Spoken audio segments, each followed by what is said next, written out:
Bonjour, merci à Jean Gabert et aux organisateurs de cette réunion, de cette invitation. Je suis ravie d'être avec vous parce que j'ai appris énormément de choses ce matin. Je trouvais vraiment que c'était formidable.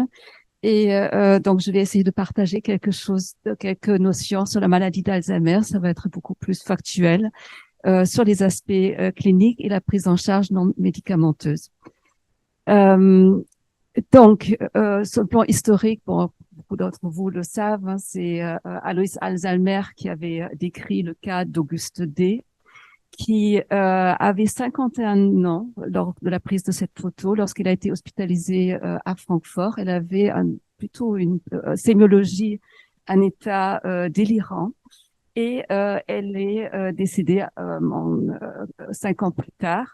Euh, Alzheimer a pu faire l'autopsie et il est décrit en fait ce qu'il a vu comme une maladie caractéristique grave du cortex cérébral, puisqu'il a mis en évidence ces lésions qu'on appelle la protéine bêta-amyloïde et la protéine tau qui désintègrent en fait le fonctionnement cérébral. Pendant très longtemps et toujours d'une certaine manière, cette maladie d'Alzheimer, c'est une entité clinico-neuropathologique, donc déclin cognitif ou comportemental associé à des lésions cérébrales qui sont des dépôts de protéines anormales et qui sont toxiques et qui désintègrent le fonctionnement cérébral. Donc, vous voyez ici un cerveau normal et à côté un cerveau d'un patient avec une maladie d'Alzheimer, avec une atrophie, une perte de substance, qui est liée en fait, qui est liée donc à ces dépôts intraneuronaux de la protéine tau qui vont provoquer cette dégénérescence associée à la protéine bêta-amyloïde. Oui, ou peut-être un peu plus, c'est mieux comme ça, voilà.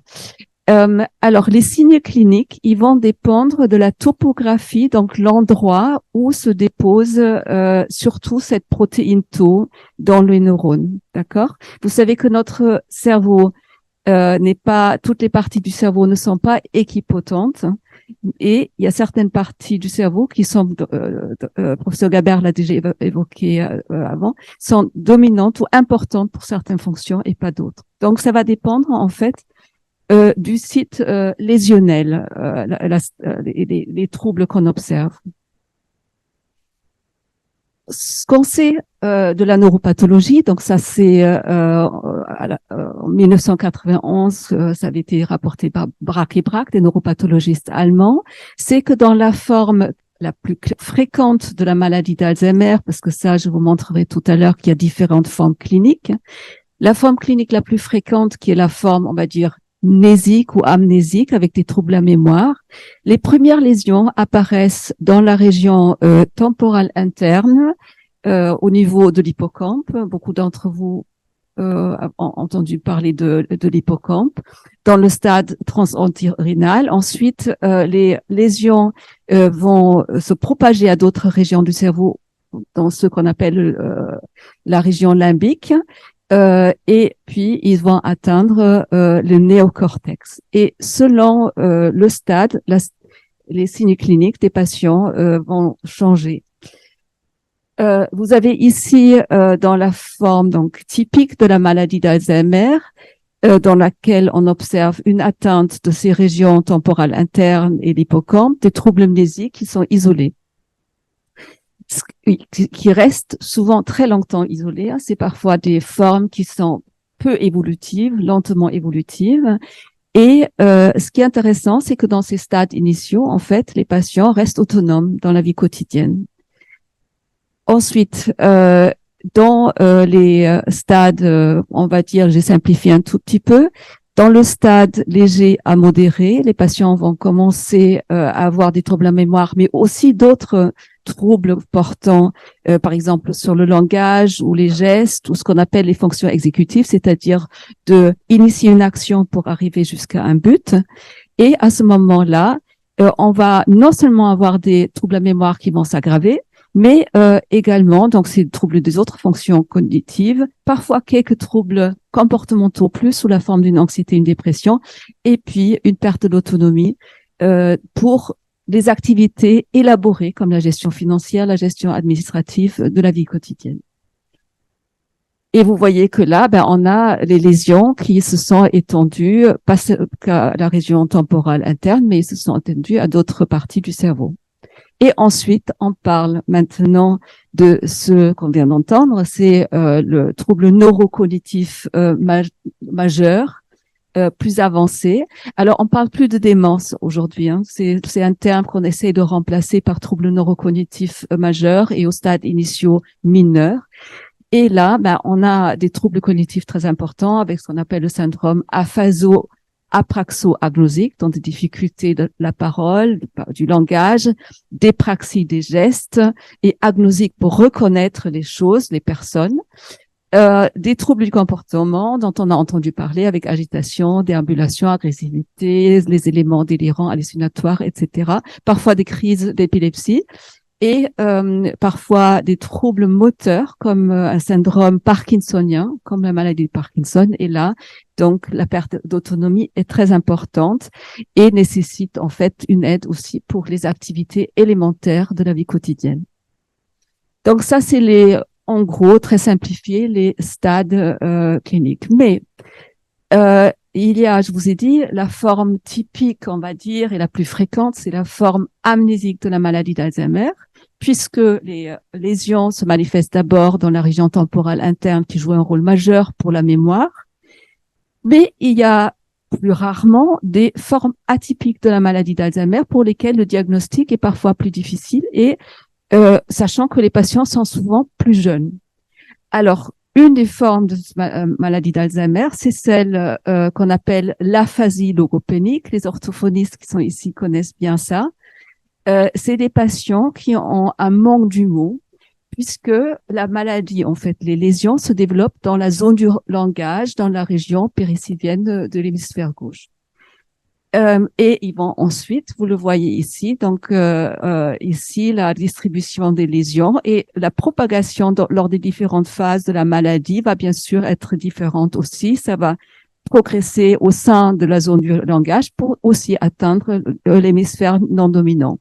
Il y a une autre forme de maladie d'Alzheimer qu'on appelle l'atrophie corticale postérieure ou une forme visuelle où les patients les lésions sont dans les régions qui sont importantes pour la vision complexe. Et là, ce sont aussi des patients qui sont relativement jeunes. Il y a un parcours parfois très, très difficile pour ces patients jusqu'au diagnostic parce qu'ils voient des ophtalmologues qui ont parfois pas l'habitude de voir ce type de patients. Et souvent, le retard diagnostique est un plus important. Et c'est que ce soit les patients avec le variant logopénique qui à l'origine des troubles de langage ou les troubles neurovisuels, les patients restent très très longtemps conscients de leurs troubles et en souffrent beaucoup sur le plan émotionnel. Un autre syndrome est celui du syndrome corticobasal qui peut être lié à une maladie d'Alzheimer et dans lequel on voit des troubles de la gestualité. Et puis parfois, mais c'est très rare, des troubles du comportement. Donc il y a une variabilité très importante en ce qui concerne l'expression clinique et l'évolution aussi. Donc ça veut dire que la prise en charge va être très différente, bien sûr. Et c'est là où je rejoins le docteur Bautran, c'est que cette prise en charge, dont on parlera après, doit être personnalisée. Alors, juste quelques mots concernant donc le diagnostic, parce que là, il y a eu beaucoup de changements au cours de ces dernières années. Bon, là, je parle encore des premiers critères du diagnostic de la maladie d'Alzheimer qui date de 1984, mais qui sont d'une certaine manière toujours appliqués très souvent en clinique actuelle. Donc, il faut un trouble à mémoire plus un trouble d'une autre fonction cognitive, d'installation insidieuse d'aggravation progressive qui peut pas être attribuée à une autre pathologie. Et à ce moment-là, on peut dire maladie d'Alzheimer probable. Mais il faut dire qu'avec ces critères-là, on se trompait très souvent parce que, je sais plus, c'était il y a une quinzaine d'années peut-être, dans les grands essais thérapeutiques, on s'est rendu compte qu'un tiers des patients qui étaient inclus dans ces essais thérapeutiques et qui testaient de nouvelles molécules, n'avaient pas la maladie d'Alzheimer. D'accord? En fait, pour vraiment dire quelqu'un a la maladie d'Alzheimer, en tout cas jusqu'à il y a très peu de temps, et encore, on fait encore des erreurs, il faut avoir la nécropsie, il faut avoir le cerveau, d'accord? Après le décès ou la biopsie, ce qui arrive très rarement. Donc là, on peut parler de maladie d'Alzheimer certaines. Alors, au cours des dernières 20-30 années, les choses ont beaucoup changé en ce qui concerne le diagnostic. Alors, pourquoi? C'est que on a développé des biomarqueurs et ces biomarqueurs, il y en a 3 majeurs qu'on utilise en recherche, en clinique. Le premier, c'est celui qui marque la neurodégénérescence. Donc, ça peut être l'atrophie. Donc là, je parle de la forme typique de la région temporale interne, ici, ou un ça c'est à l'IRM, et ou un hypométabolisme au PET à l'FDG, donc une réduction de l'utilisation du glucose par le cerveau dans certaines régions du cerveau.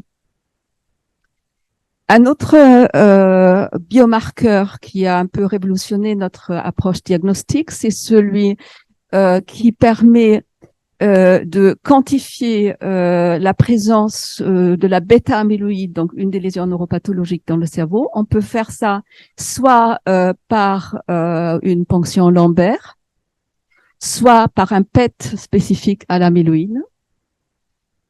Un autre biomarqueur qui est très important, c'est celui qui intéresse la protéine tau, donc les dégénérescences neurofibrillaires qu'on ne voyait qu'à l'autopsie avant, donc pareil, par la ponction lombaire ou avec un TEP spécifique au ligand tau.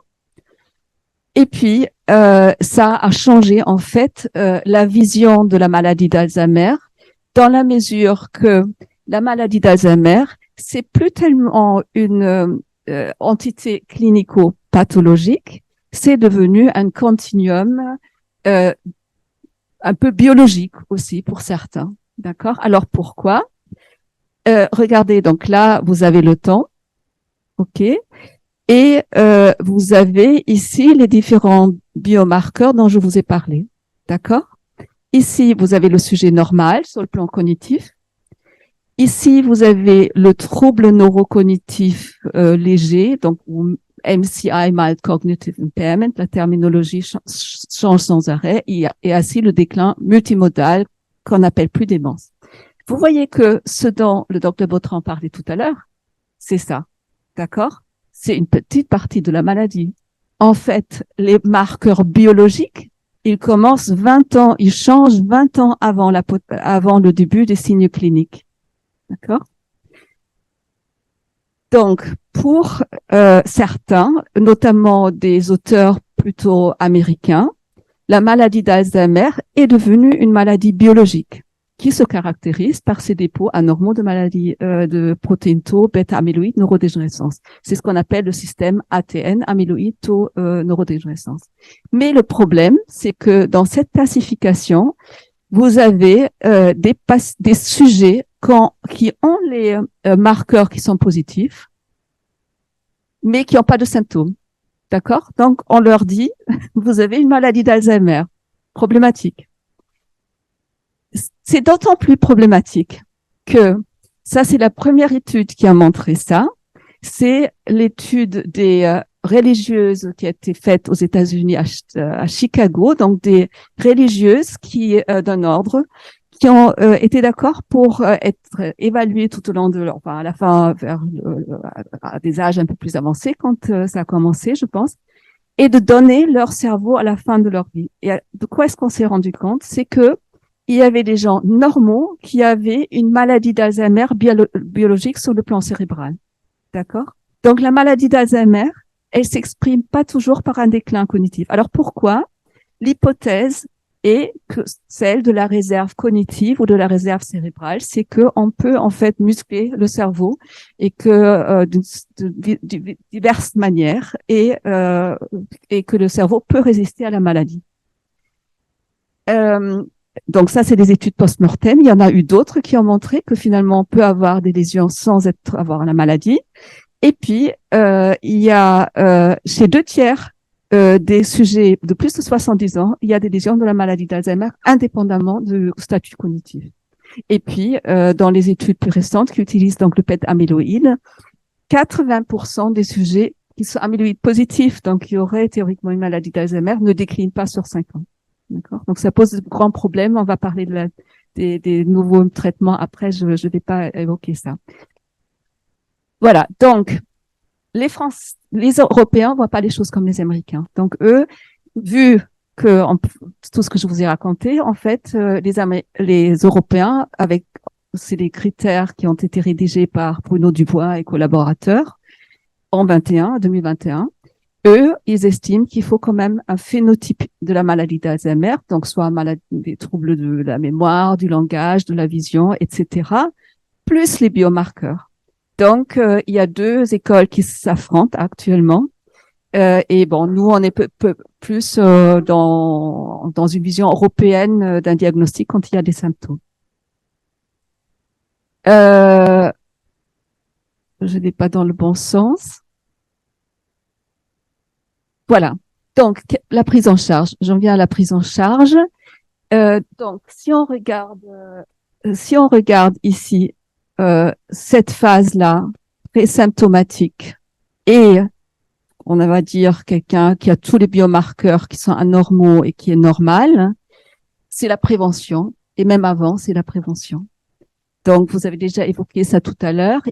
On connaît les facteurs de risque pour la maladie d'Alzheimer.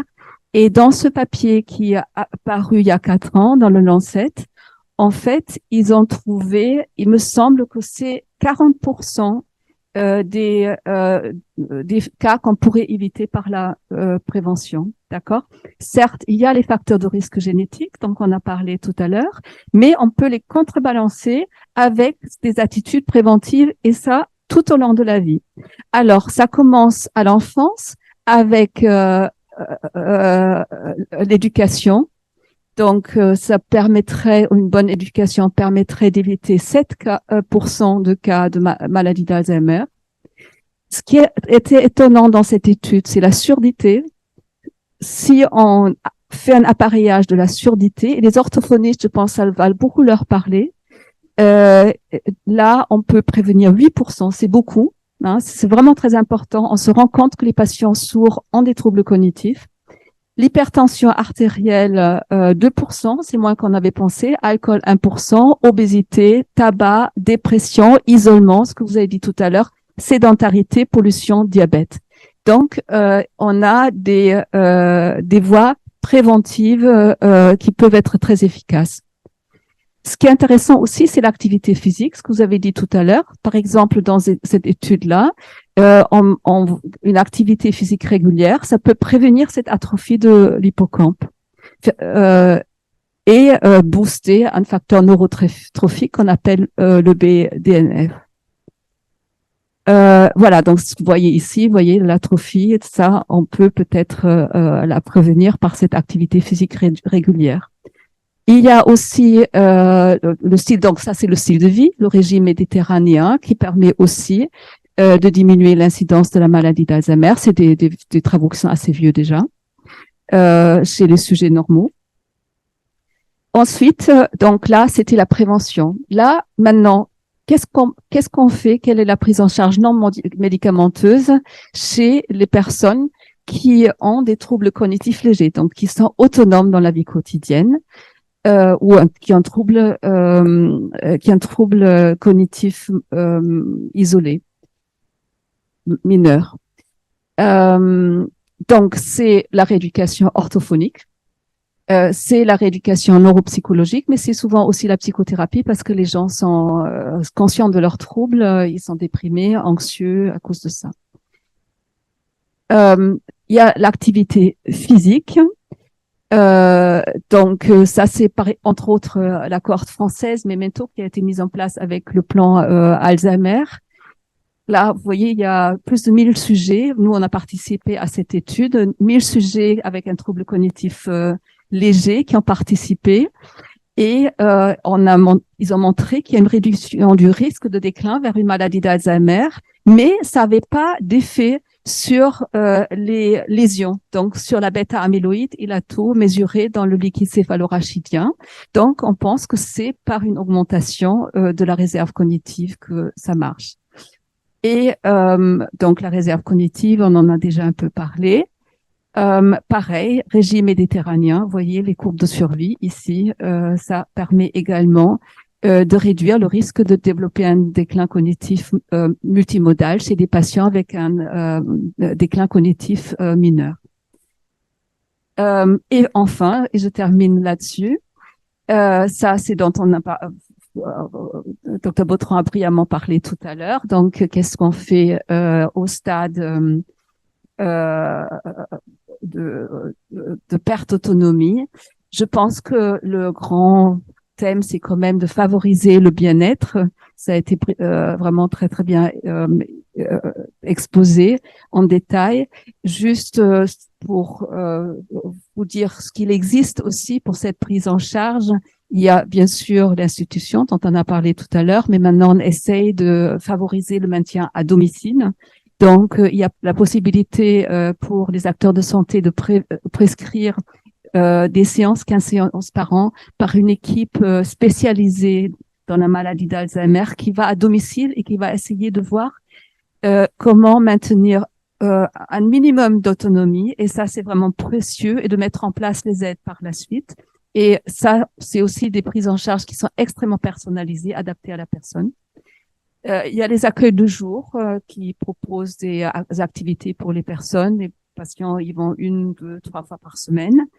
Il faut favoriser les activités plaisantes, ça a déjà été dit. Et puis, essentiel, ça a également été exposé en détail, c'est la psychoéducation des étudiants et de comprendre d'où vient la difficulté. Et c'est vrai que quand on regarde des étudiants en médecine, comment on leur apprend la médecine avec des conduites à tenir qui sont très, très rigides. J'ai vraiment écouté avec beaucoup de plaisir Dr Bautran, parce que je pense que la médecine, c'est une question de réflexion et pas de conduite à tenir. Donc, pareil, l'activité physique, c'est peut-être un peu négligé chez les patients. Activité physique, sportive, telle que elle est possible souvent, ça a un effet sur le bien-être et la composante cérébrovasculaire, mais ça diminue aussi les risques de chute, la perte musculaire, ça réduit le stress, l'estime et la confiance en soi, et ça favorise l'intégration sociale. Donc, je pense que c'est très important.